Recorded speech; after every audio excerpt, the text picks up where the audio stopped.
राधे राधे, मैं हूं रंजन और एक बार फिर से आप सभी का स्वागत है हमारे इस चैनल न्यू सक्सेस मंत्रा में। तो जैसे कि आपको पता है कि हम लोग एनसीईआरटी साइंस सीरीज़ कर रहे थे और एनसीईआरटी साइंस सीरीज़ में क्लास 7 का चल रहा था और क्लास 7 का हम लोग जो है 3 चैप्टर कर लिए हैं। ठीक है, तो आज जो हम लोग पढ़ेंगे वो चौथा चैप्टर होगा अम्ल क्षार और लवण, यानी कि अम्ल क्षारक और लवण। ये जो चौथा चैप्टर है एनसीईआरटी क्लास 7 का, तो इसको हम लोग देखेंगे। इसमें क्या क्या चीज़ें हैं, अम्ल के बारे में क्या है, क्षार क्या है, लवण क्या है, इन सभी चीज़ों को बारी बारी से देखने का प्रयास करेंगे। तो चलिए बिना देरी किए हम लोग शुरू करते हैं। अम्ल क्षार और लवण जो चैप्टर है इसको देखने का प्रयास करेंगे। जैसे कि आप यहाँ पे देख सकते हैं कि अपने दैनिक जीवन में हम नींबू, इमली, नमक, शक्कर और सिरके जैसे अनेक पदार्थों का उपयोग करते हैं। बात तो सही है, दैनिक जीवन में सभी उपयोग होने वाली वस्तुएं हैं। क्या इनका स्वाद एक समान है? अब नींबू का, इमली का, नमक का, शक्कर, सिरके, इस सब का स्वाद बिल्कुल ही अलग अलग है, एक समान नहीं होता है। तो इसी चीज़ को सूचीबद्ध किया गया है। कुछ खाद्य पदार्थों के स्वाद पर ध्यान दें। अब करेगी, नीचे सारणी दिया गया है, उसमें बहुत सारे खाद्य पदार्थ का नाम दिया गया है। आपको बताना है कि किसका स्वाद कैसे है।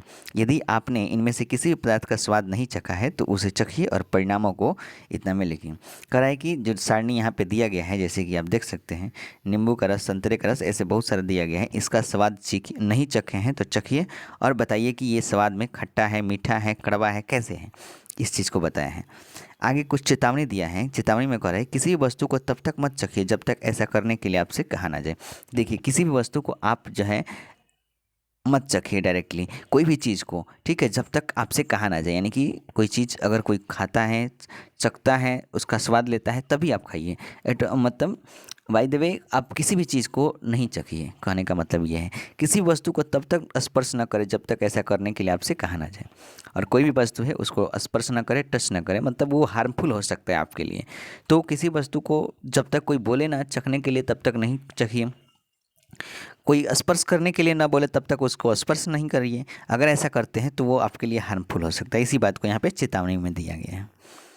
आगे देखिए, आगे लिखा है कि आप देखेंगे कि इनमें से कुछ पदार्थों का स्वाद खट्टा होता है, कुछ कड़वा होता है, कुछ मीठा और कुछ का नमकीन होता है। जो भी सारणी में दिया गया था 4.1 में, उसमें से कुछ का स्वाद खट्टा है, कुछ कड़वा है, कुछ मीठा है और कुछ का नमकीन है। यहाँ पे देखिए, अब बूझो और पहेली है। करे क्या मैं सभी पदार्थों का स्वाद ज्ञात करने के लिए उन्हें चख सकता हूँ? तो पहली कहती है नहीं। क्या तुमने चेतावनी नहीं पढ़ी? हमें अज्ञात पदार्थों को नहीं चखना चाहिए, ये हमें हानि पहुंचा सकते। वही कह रहा है कि जिसके बारे में हम नहीं पता है, जो हम नहीं खाते हैं, अज्ञात है, उसको अगर चखते हैं तो फिर वो आपके लिए हार्मफुल हो सकता है, हानिकारक हो सकता है। इसीलिए उन सभी पदार्थों को आपको नहीं चखना चाहिए। अब यहाँ पे जो है ना, अम्ल और क्षार के बारे में दिया गया है। इस यहाँ से इंपॉर्टेंट होता है, ध्यान से देखिएगा। जो भी इम्पोर्टेंट फैक्ट होगा उसको हम जो है अंडरलाइन करेंगे या फिर आपको जोड़ देंगे, तो समझिएगा कि ये थोड़ा सा एग्जाम पॉइंट ऑफ व्यू से इम्पोर्टेंट है। लिखा है अम्ल और क्षारक।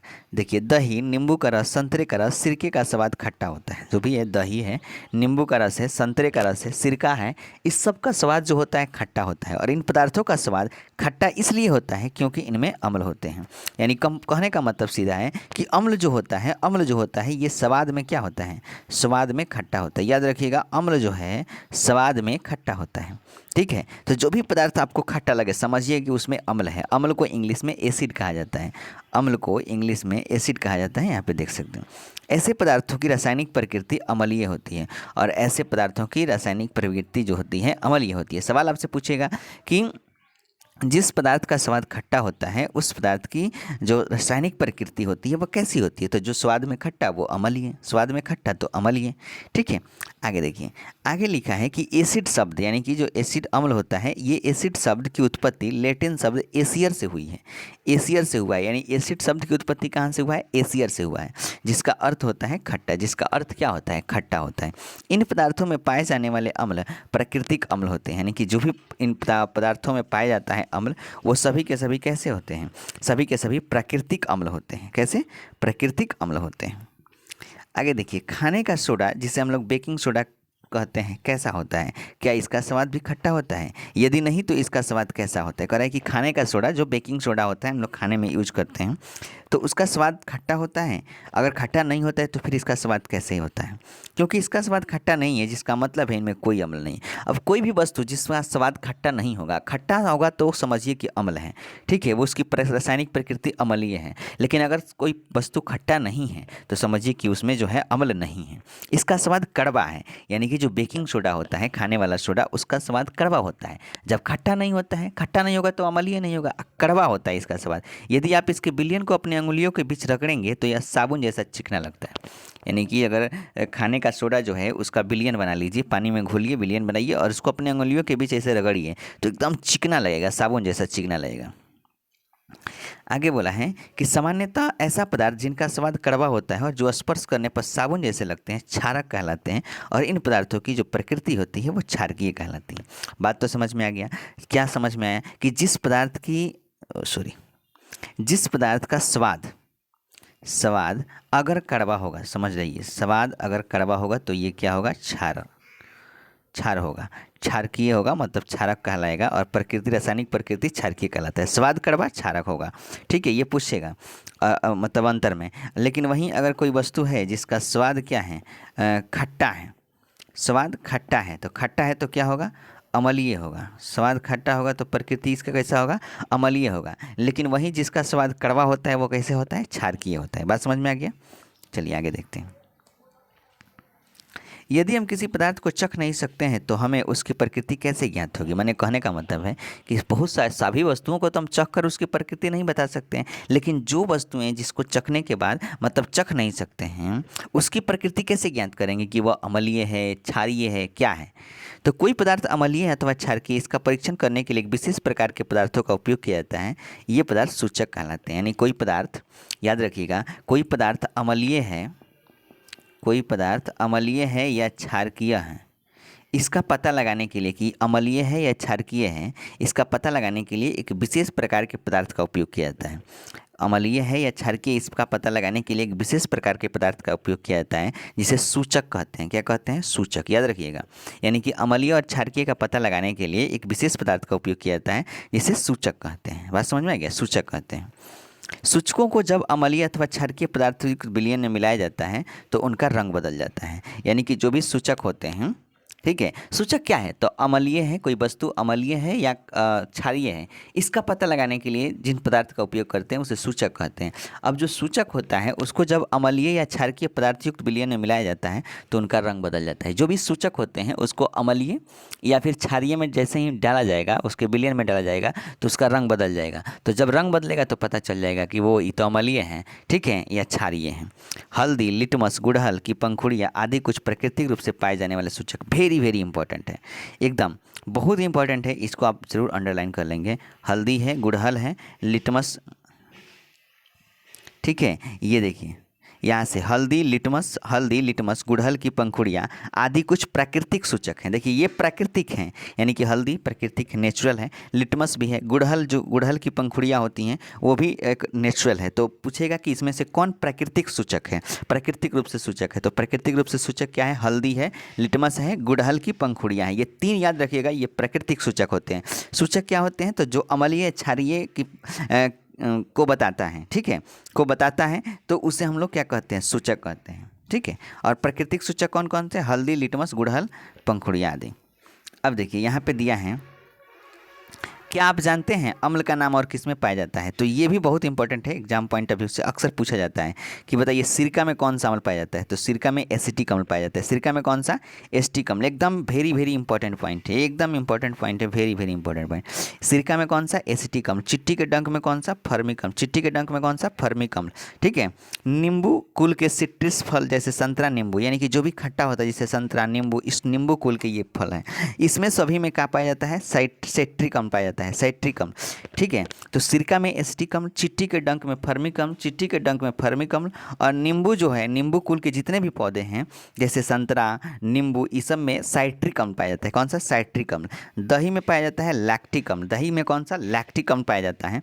पालक में ऑक्जेलिक अम्ल, पालक में कौन सा? ऑक्जेलिक अम्ल। ये सब सवाल पूछता है एग्जाम में। पालक में ऑक्जेलिक अम्ल। आंवला या सिट्रस फल, आंवला में कौन सा? एस्कर्बिक अम्ल, जिसे विटामिन सी भी कहते हैं। देखिए आंवला में कौन सा? एस्कर्बिक अम्ल, या फिर इसे विटामिन सी भी कहते हैं। अब पूछेगा इमली, अंगूर, कच्चे आम, ये सब में टाइट्रिक अम्ल पाया जाता है। इमली, अंगूर, कच्चे आम, इमली, अंगूर, कच्चे आम में कौन सा? टाइट्रिक अम्ल। आंवला सिट्रस में एस्कर्बिक अम्ल, पालक में ऑक्जेलिक अम्ल, पालक में ऑक्जेलिक अम्ल, दही में लैक्टिक अम्ल, दही में लैक्टिक अम्ल।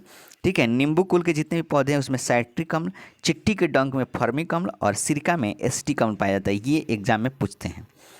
अब देखिए आगे लिखा है कि ऊपर बताए गए सभी अम्ल प्रकृति में पाए जाते हैं। ये सभी जो अम्ल हैं ऊपर बताए गए, जैसे acetic, formic, citric, lactic, oxalic, ascorbic, tartaric, ये सभी जो हैं प्रकृति में पाए जाते हैं। अब देखिए क्षार में क्या क्या होता है, तो क्षारक का नाम और किसमें अम्ल पाया जाता है। ठीक है, तो देखिए जिसमें भी हाइड्रोक्साइड लिखा रहेगा ना, OH, यानी कि क्षार जो है, ठीक है, OH आ देता है, मतलब ये समझ में आ गया। ठीक है, और अम्ल जो है हाइड्रोजन देता है, हाइड्रोजन आयन देता है अम्ल, और क्षार जो है OH, हाइड्रोक्साइड आयन देता है। तो अब देखिए यहाँ पे क्षारक में बोला है कि कैल्शियम हाइड्रोक्साइड, कैल्शियम हाइड्रोक्साइड किसमें पाया जाता है? चूने के पानी, यानी कि चूने के पानी को क्या बोलते हैं? Calcium hydroxide. कैल्शियम हाइड्रोक्साइड चूने का पानी।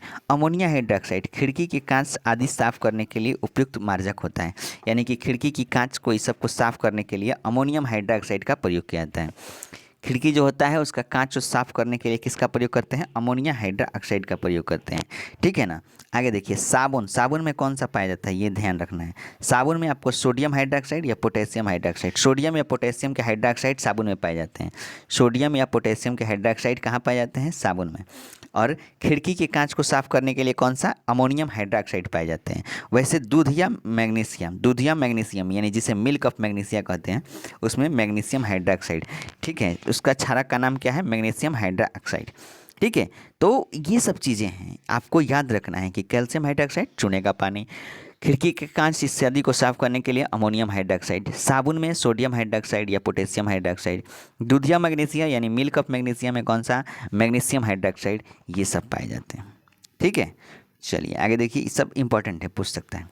अब यहाँ पे जो दिया है कि हमारे आसपास के प्राकृतिक सूचक, हमारे आसपास के प्राकृतिक सूचक अभी आपको बताए हैं कि हल्दी, लिटमस, गुड़हल की पंखुड़ियाँ, ये सब प्राकृतिक रूप से सूचक होते हैं। अब प्राकृतिक सूचक में एक लिटमस आता है जो कि एक प्राकृतिक रंजक है, सूचक है। अब इसमें क्या है, लिटमस में क्या है, इस चीज़ को देखने का प्रयास करेंगे, ये भी बहुत ही इंपॉर्टेंट है। देखिए सबसे सामान्य रूप से उपयोग किए जाने वाला प्राकृतिक सूचक लिटमस है। सबसे सामान्य रूप से प्राकृतिक सूचक अगर कोई उपयोग किया जाता है, प्राकृतिक सूचक क्या? हल्दी, लिटमस, गुड़हल की पंखुड़ियाँ, ये एनसीईआरटी में लिखा हुआ है, आपको याद रखना है। ठीक है, अब जो उसमें सबसे ज़्यादा प्रयोग किया जाता है, सबसे ज़्यादा उपयोग किया जाता है जो प्राकृतिक सूचक, वो होता है लिटमस। सबसे ज़्यादा प्रयोग किए जाने वाला प्राकृतिक सूचक कौन सा है? लिटमस है, लिटमस है। इसे लाइकेनो यानी कि सैक से निष्कर्षित किया जाता है। तो आखिर ये लिटमस आता कहाँ से? तो लिटमस जो है लाइकेन से प्राप्त होता है, लाइकेन से निष्कर्षित किया जाता है इसको। अशुद्ध जल में इसका रंग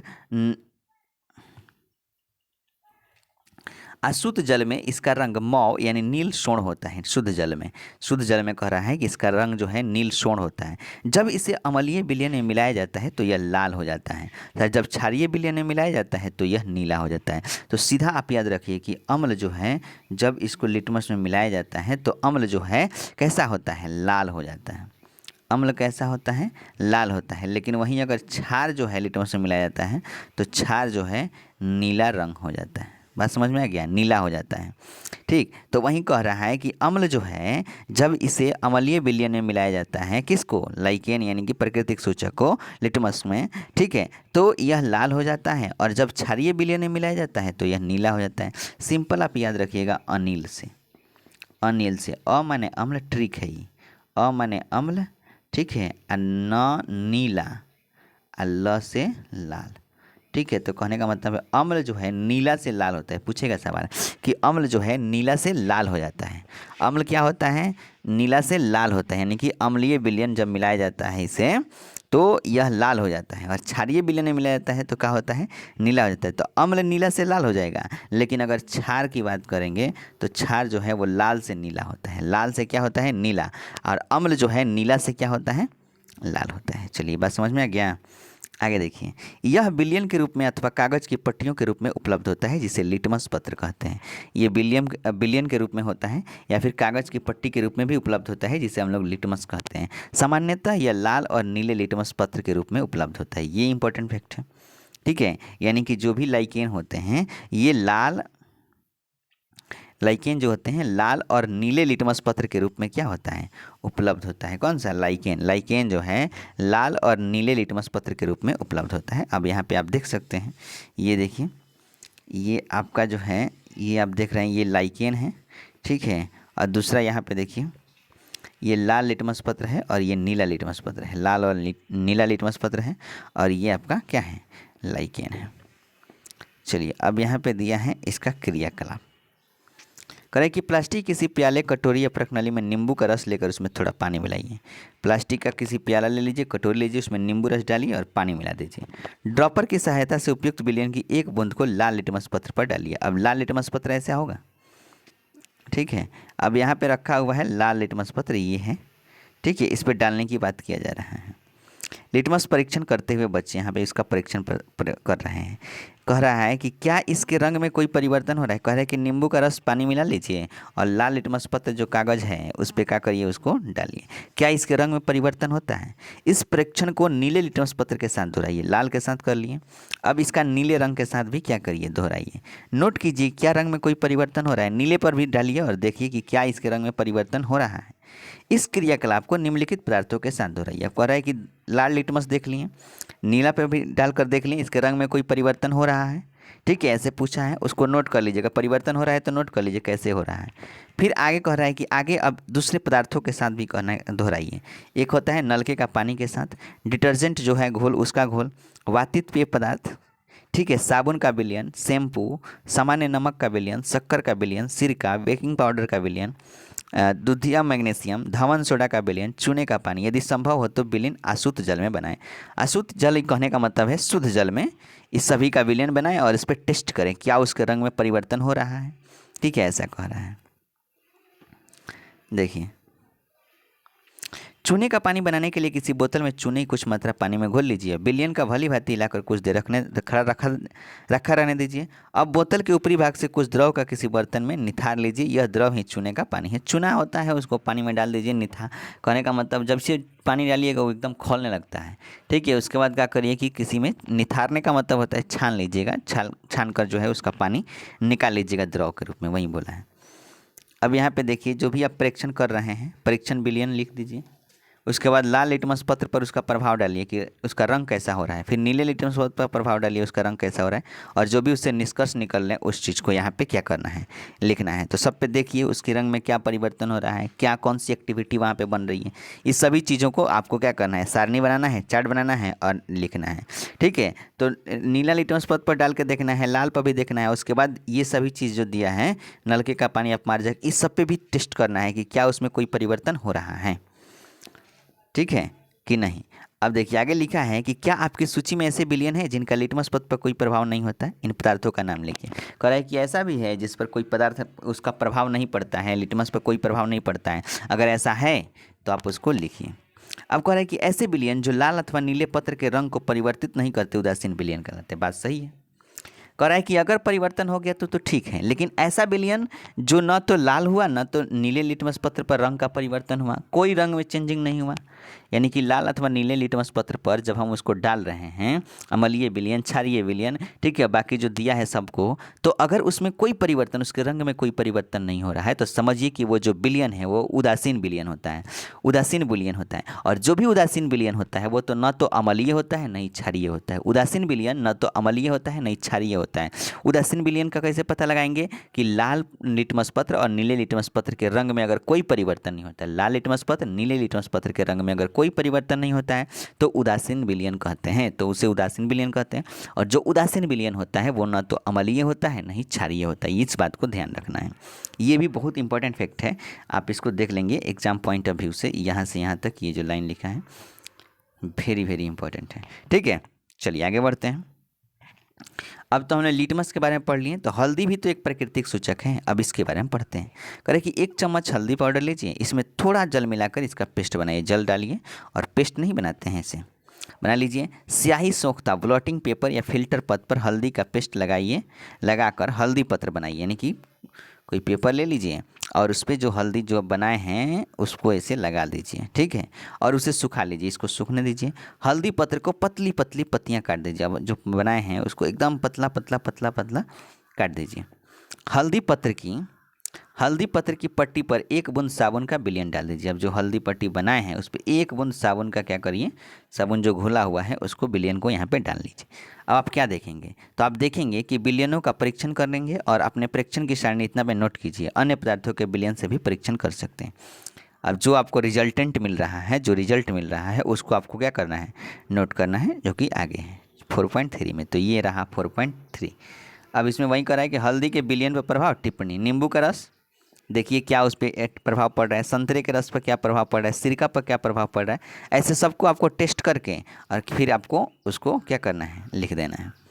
आप अपने, देखिए अब यहाँ पे कुछ बात दिया है फैक्ट, कि आप अपने माताजी के जन्मदिन पर उनके लिए विशेष बधाई पत्र बना सकते हैं। सादे सफ़ेद कागज़ का शीट पर हल्दी पेस्ट लगाइए, उसे सुखा लीजिए, और रुई के फाहे की सहायता से इस पर चूने के पानी से एक खूबसूरत फूल बनाइए। आपका एक सुंदर बधाई पत्र मिल जाएगा। तो वहीं बनाने के लिए बात कर रहे हैं। देखिए इसको बनाया है कागज़ पर, और इसको मतलब हल्दी का पेस्ट ले लिया है, हल्दी का पेस्ट लिया है, चूने का पानी अब इस पर डाल रहा है, तो इसके कलर में क्या हो रहा है, देख रहे हैं, चेंजिंग हो रहा है कि नहीं। तो इससे आप बधाई पत्र या फिर कोई भी आप गिफ्ट जो है बना सकते हैं इसको लेकर।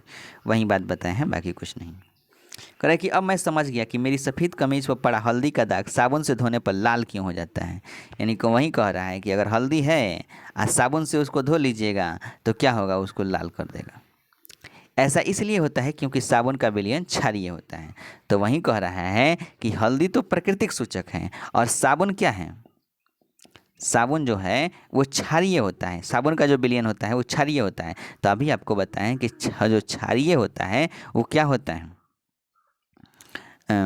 दाग साबुन से धोने पर लाल क्यों हो जाता है। तो जब भी लिटमस पस्ट यानी कि हल्दी के साथ जब भी कोई क्षार मिलेगा, ठीक है, यानी कि ये आपका हल्दी जो है ये प्राकृतिक सूचक है, और इस प्राकृतिक सूचक के साथ कभी कोई क्षारीय मिलाइएगा तो वो क्या होगा, लाल रंग में कन्वर्ट हो जाएगा। क्षार को अगर हल्दी जो है प्राकृतिक सूचक है इसके साथ मिलाइएगा तो उसका रंग क्या हो जाएगा, क्षार लाल हो जाएगा। वो इसी चीज़ को यहाँ पे क्या कर रहा है, समझाने का प्रयास किया है।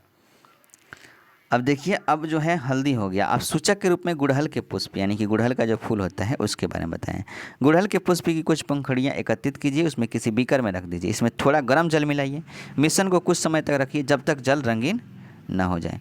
रंगीन जल को सूचक के रूप में उपयोग कीजिए। इन सूचक की 5-5 बूंदे सारणी 4.4 में दिए गए प्रत्येक विलयन में मिलाइए।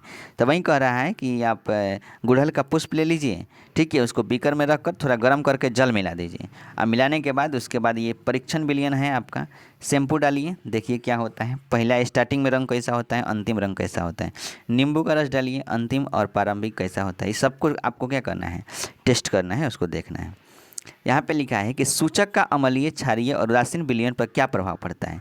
गुड़हल के पुष्प का सूचक अम्लीय विलयन को गहरा गुलाबी बना देता है और क्षारीय विलयन को हरा कर देता है। This is very very important. यहाँ पे देखिए ये लाइन और ये लाइन, ये सभी के सभी लाइन एकदम वेरी इंपॉर्टेंट है। कह रहा है कि जो गुड़हल का पुष्प है, गुड़हल का पुष्प प्राकृतिक सूचक होता है, और इस पुष्प के साथ अगर अम्लीय विलयन मिलाते हैं तो अम्लीय विलयन क्या होता है कि गुलाबी रंग में कन्वर्ट हो जाता है। कौन से रंग में, गुलाबी, ठीक है। तो गुड़हल के पुष्प के साथ अगर अम्लीय विलयन मिलाते हैं, इस बात को नोट करिए, ये सब हम आपको नोट्स में लिखवाएंगे कि जब भी गुड़हल के पुष्प का जो है अम्लीय विलयन के साथ आप मिलाते हैं, ठीक है, गुड़हल के पुष्प का जो ये सूचक है प्राकृतिक सूचक, और इसको अम्लीय विलयन के साथ मिलाते हैं तो गहरा गुलाबी, जिसे मेजेंटा कहते हैं, गुड़हल का जो अम्लीय विलयन मिलाते हैं तो वो गहरा गुलाबी यानी कि मेजेंटा रंग होता है। वहीं अगर गुड़हल के पुष्प, ठीक है, जो कि एक प्राकृतिक सूचक है, इसको अगर क्षारीय विलयन के साथ मिलाते हैं तो उसका रंग क्या होता है, हरा कर देता है। बात समझ में आ गया?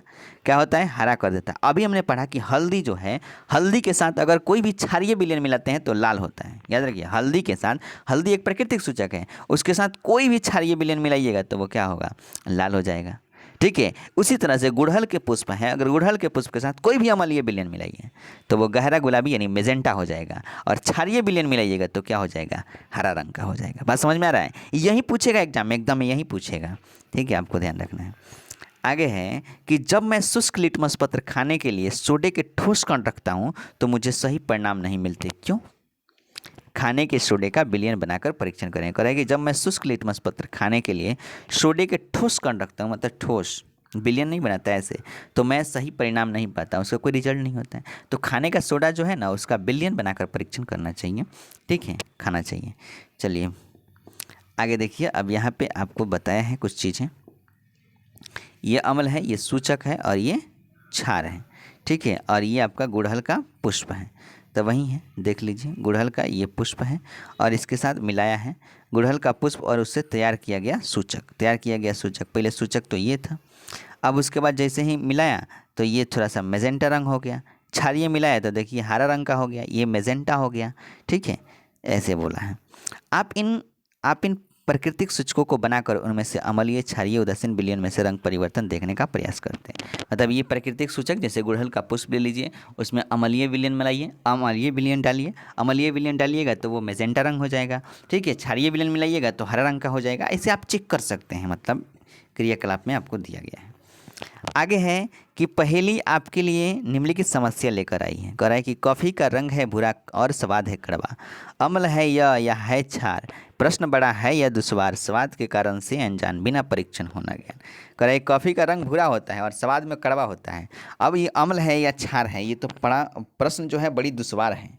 स्वाद के कारण से अनजान, उसमें स्वाद के कारण से भी हम लोग नहीं पता कर सकते हैं। बिना परीक्षण होना ज्ञान, यानी कि कॉफ़ी जो है इसको बिना परीक्षण का, बिना टेस्ट किए हम लोग नहीं बता सकते हैं कि ये अम्लीय है या क्षारीय है, उस चीज़ को बताए हैं। यहाँ पे है कि शिक्षक शिक्षा से अपेक्षित है कि अपने विद्यालय, प्रयोगशाला अथवा आसपास के विद्यालय से निम्नलिखित रसायनों के तनु विलयन लें, जैसे हाइड्रोक्लोरिक अम्ल, सल्फ्यूरिक अम्ल, नाइट्रिक अम्ल, एसिटिक अम्ल, सोडियम हाइड्रोक्साइड, अमोनियम हाइड्रोक्साइड तथा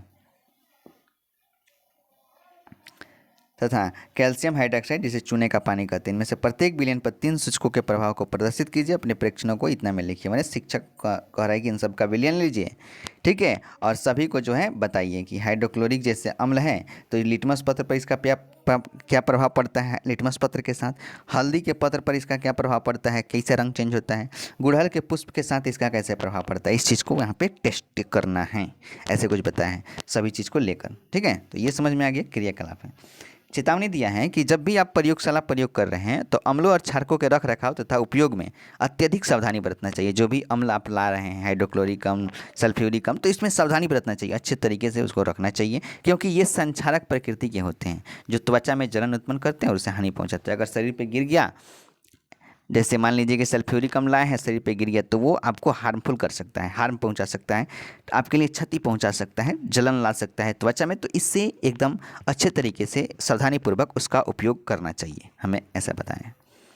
अब देखिए उदासीनीकरण, बीपीएससी टीआरई 3 में भी पूछा हुआ क्वेश्चन था। उदासीनीकरण क्या है, न्यूट्रलाइजेशन। ठीक है, तो ध्यान से देखिए, हमने पढ़ा कि अम्ल जो है नीले लिटमस को लाल करता है, बात सही है। क्या है, अम्ल किसको लाल करता है, नीले को लाल करता है, अम्ल नीले को लाल करता है। अनिल, अम्ल, नीला, लाल, तो अनिल यानी कि अम्ल नीले को लाल करता है। क्षारक, क्षार लाल को नीला करता है, यानी लाल लिटमस को नीला कौन करता है, क्षार करता है। आइए अब यह देखें कि जब किसी अम्ल को किसी क्षार में मिलाया जाता है तो क्या होता है।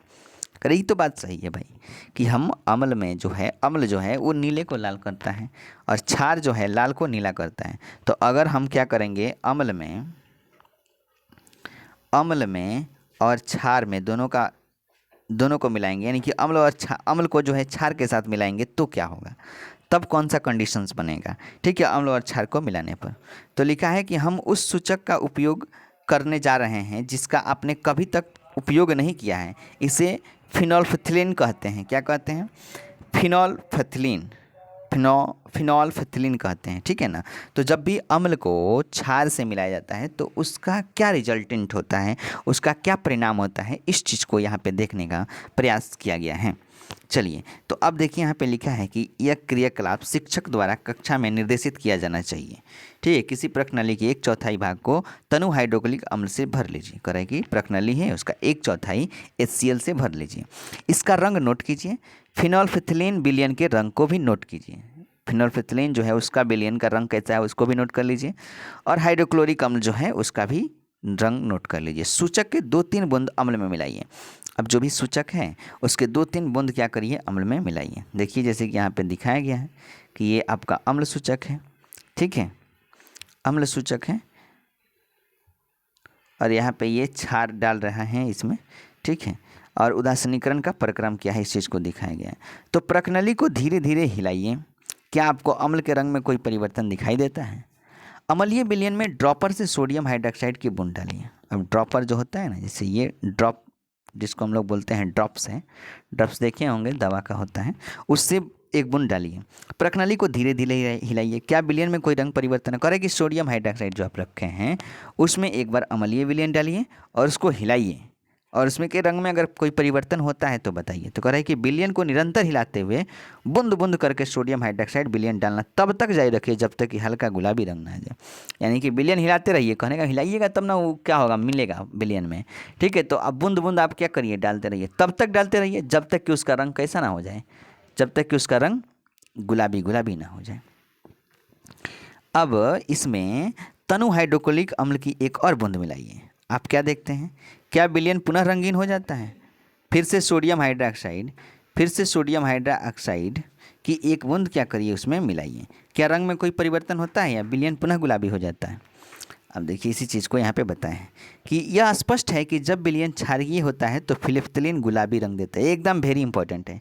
इसके विपरीत जब विलयन अम्लीय होता है तो यह रंगीन रहता है। क्या बात है, इस बात को नोट कर लेंगे, एकदम नोट कर लेंगे। यही तो पूछेगा सवाल में, बाकी कुछ नहीं पूछेगा, यही तो पूछेगा।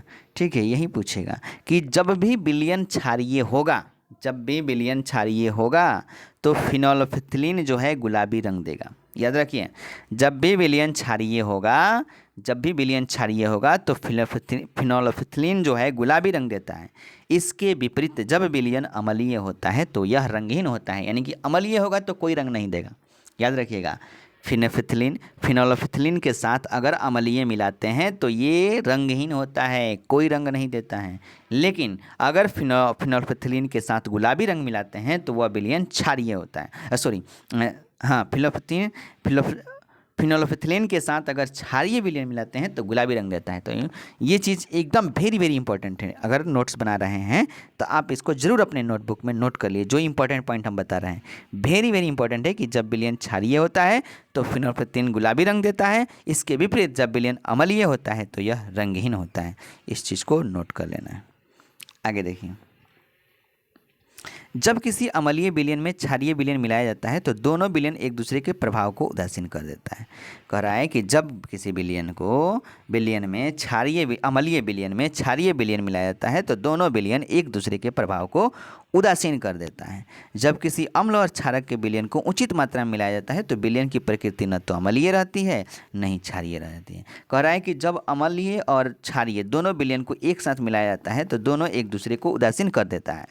ठीक है, उचित मात्रा में मिलाते हैं तो उस विलयन की प्रकृति न तो अम्लीय रह जाती है और न ही क्षारीय रह जाती है। ठीक है, दूसरे शब्दों में अम्ल तथा क्षारक दोनों की प्रकृति लुप्त हो जाती है। यानी कहने का मतलब है कि अगर अम्ल और क्षारक को दोनों को विलयन में मिलाएंगे तो दोनों की जो प्रकृति है, यानी कि जो अम्लीय प्रकृति है, जो क्षारीय प्रकृति है, वो खत्म हो जाती है और वह विलयन उदासीन हो जाता है। इस प्रकार बना विलयन न तो अम्लीय होता है न ही क्षारीय होता है। और इस प्रकार जो विलयन बनता है वह न तो अम्लीय हो पाता है और न ही क्षारीय होता है। उदासीनीकरण के तत्काल बाद प्रश्नावली को स्पर्श करें। अब जैसे ही होगा तो वो न्यूट्रल हो जाएगा, और न्यूट्रल में नहीं तो वो अम्लीय रह पाएगा नहीं क्षारीय रह पाएगा। ठीक है, उदासीन हो जाता है। कब? जब अम्ल और क्षार को मिलाया जाता है तब। ठीक है, क्या आपने अनुभव किया, ये क्वेश्चन पूछा हुआ था TRE 3 में जो कैंसिल हो गया, 3.0 में जो कैंसिल हो गया, उसमें पूछा था कि अम्ल को क्षार के साथ मिलाएंगे तो क्या बनेगा, तो उदासीनीकरण हो जाएगा। ठीक है, ये क्वेश्चन पूछा हुआ था। आपने क्या अनुभव किया? उदासीनीकरण अभिक्रिया में सदैव ऊष्मा निकलती है अर्थात निर्मुक्त होती है। निर्मुक्त ऊष्मा से अभिक्रिया मिश्रण का ताप बढ़ जाता है। तो जब भी उदासीनीकरण अभिक्रिया होगा जब भी उदासीनीकरण अभिक्रिया होगा हमेशा ऊष्मा उसमें से निकलेगा, यानी कि ऊष्मा जो है निर्मुक्त होती है। ऊष्मा निर्मुक्त होने से अभिक्रिया में जो है मिश्रण का ताप बढ़ जाता है। जैसे उसमें से ऊष्मा निकलेगा इसका मतलब है कि उसका जो मिश्रण जो है उसका ताप जो है बढ़ जाएगा, ठीक है। और उदासीनीकरण अभिक्रिया से सदैव ऊष्मा निकलता है, इस बात को याद रखना है। उदासीनीकरण अभिक्रिया में नया पदार्थ निर्मित होता है जो लवण कहलाता है। देखिए ये भी इंपॉर्टेंट पॉइंट है कि अब उदासीनीकरण अभिक्रिया जो बनता है, ठीक है, ये इंपॉर्टेंट है एकदम लाइन, कि उदासीनीकरण अभिक्रिया में नया पदार्थ जो है निर्मित होता है तो उसे लवण कहते हैं। यानी कि उदासीनीकरण अभिक्रिया के फलस्वरूप जो भी नए पदार्थ का निर्माण होता है उसे हम लोग लवण कहते हैं। लवण जो है अम्लीय, क्षारीय तथा उदासीन प्रकृति का हो सकता है।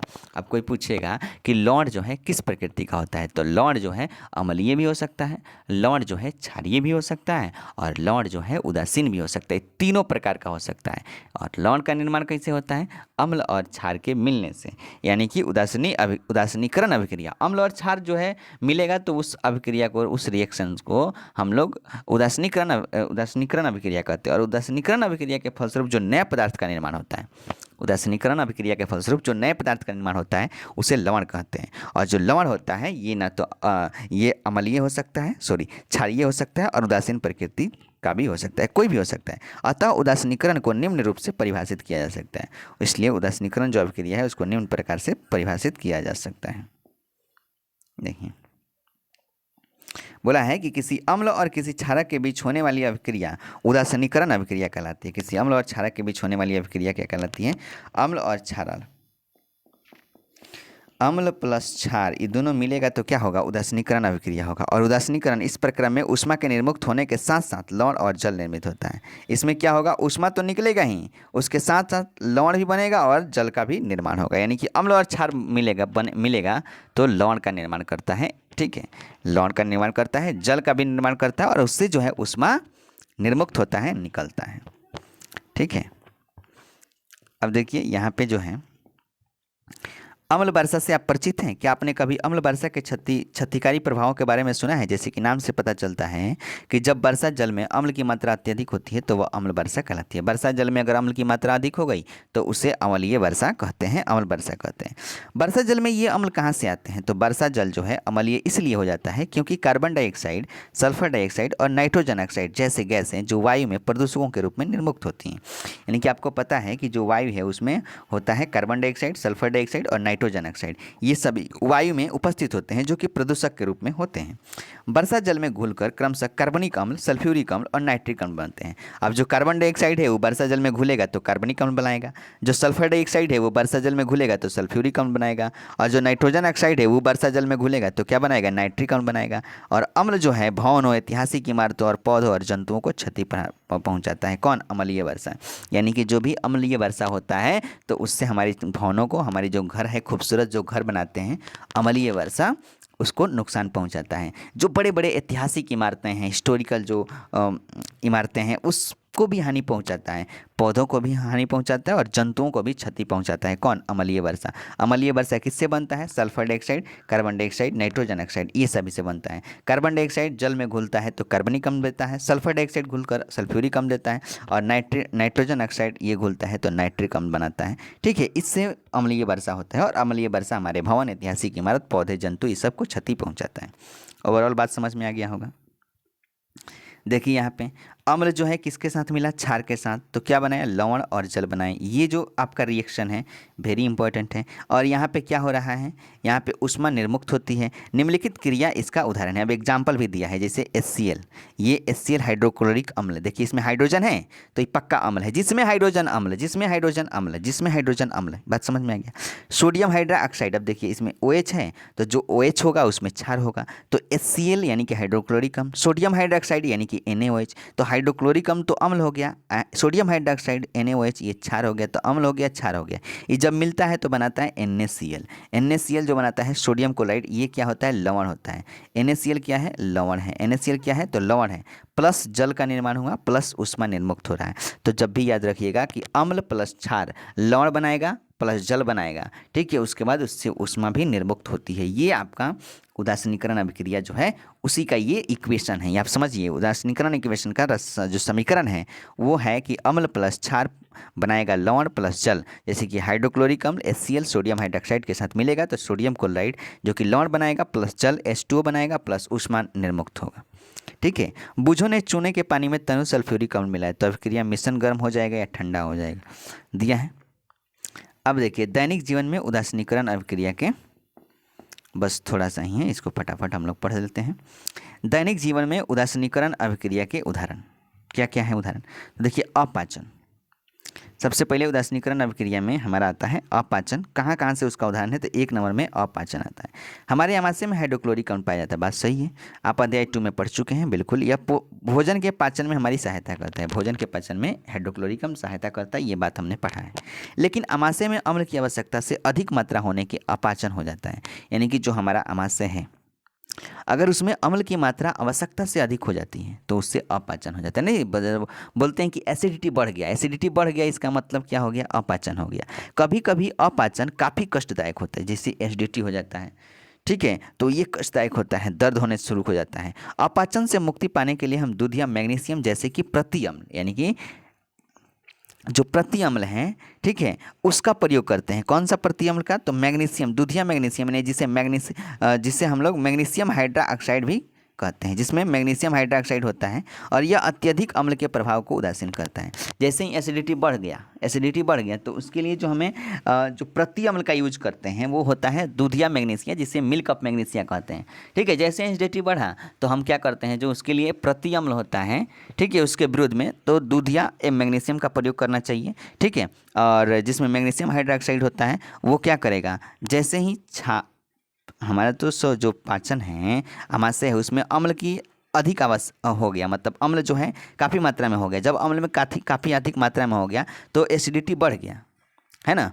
एसिडिटी जब बढ़ा तो वो हमें कष्टदायक पहुंचाता। अब इस एसिडिटी को न्यूट्रलाइज करना है, उदासीन करना है। कैसे इस एसिडिटी को कम करें, तो हम क्या करते हैं कि इस एसिडिटी को कम करने के लिए हम मैग्नीशियम, यानी कि मिल्क ऑफ मैग्नीशिया, जिसे दूधिया मैग्नीशिया कहते हैं, उसका सेवन करते हैं, जो कि एक प्रति अम्ल है। और उसका सेवन करेंगे तो जब अम्ल में है ऑलरेडी एसिडिटी बना हुआ है, वो अम्ल अगर हमारे दूधिया मैग्नीशिया, यानी कि मैग्नीशिया जिसमें मैग्नीशियम हाइड्रोक्साइड होता है, मैग्नीशियम हाइड्रोक्साइड में क्षार हो गया, अब अम्ल उसमें है ऑलरेडी, और इस क्षार से जब से मिलेगा तो उसको उदासीन कर देता है, तो वो न्यूट्रल हो जाता है और उस कंडीशंस में जो हमारा जो अम्ल का प्रभाव है उसको उदासीन करता है, तो हमारी जो एसिडिटी होती है वो कम हो जाता है और हम बिल्कुल फिट हो जाते हैं। वही बात बताने का प्रयास किया है यहाँ पे।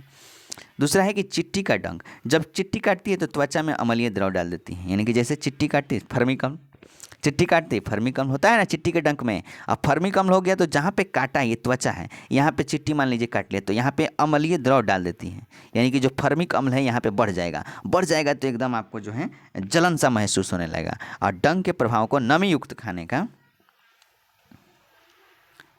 ठीक है, सोडियम हाइड्रोजन कार्बोनेट अथवा कैलेमाइन विलयन मलकर उदासीन किया जाता है, जिससे जिंक कार्बोनेट होता है। तो कह रहा है कि जैसे ही यहाँ पे है चिट्ठी काट दिए, फर्मिक अम्ल है, इस पर फर्मिक अम्ल यानी कि अम्ल की मात्रा बढ़ गया, इसमें जलन होने लगेगा। तो इसको उदासीन करने के लिए हम क्या करते हैं कि सोडियम हाइड्रोजन कार्बोनेट अथवा कैलेमाइन विलयन मलकर उदासीन किया जाता है। यहाँ पे सोडियम हाइड्रोजन कार्बोनेट या फिर उसी को कैलेमाइन कहते हैं, इसका विलयन यहाँ पे मल देते हैं तो ये क्या होता है, तुरंत गायब हो जाता है, माने कम हो जाता है, वो दर्द उदासीन हो जाता है और जो जलन होता है वो कम हो जाता है।